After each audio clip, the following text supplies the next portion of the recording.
Hello, ഇതാണ് നമ്മുടെ വീട്ടിലുള്ള തായ്ലൻഡ് റെഡ് ജാമ്പ.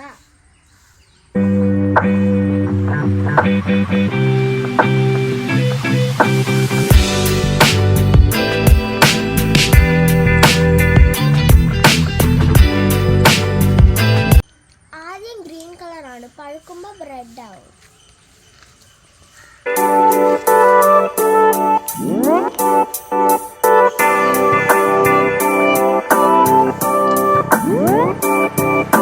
ഈ ജാമ്പയ്ക്ക ഒരു വർഷത്തിൽ 2 തവണ കായ്ക്കും.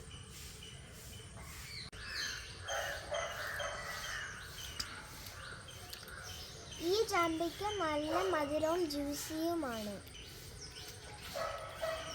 ഒന്നരക്കണ്ണനും പക്ഷികളും എല്ലാ ദിവസവും വന്ന് കഴിക്കും.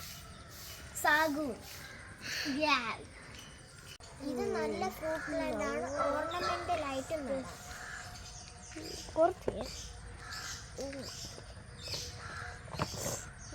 നമ്മുടെ വീട്ടില് തായ്ലൻഡ് ഗ്രീൻ ജാമ്പയുണ്ട്, വെരിഗേറ്റഡ് ജാമ്പയുണ്ട്,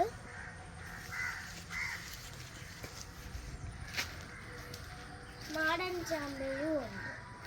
ഇതൊക്കെ പഴുക്കുമ്പോൾ വീണ്ടും കാണാം. ബൈ.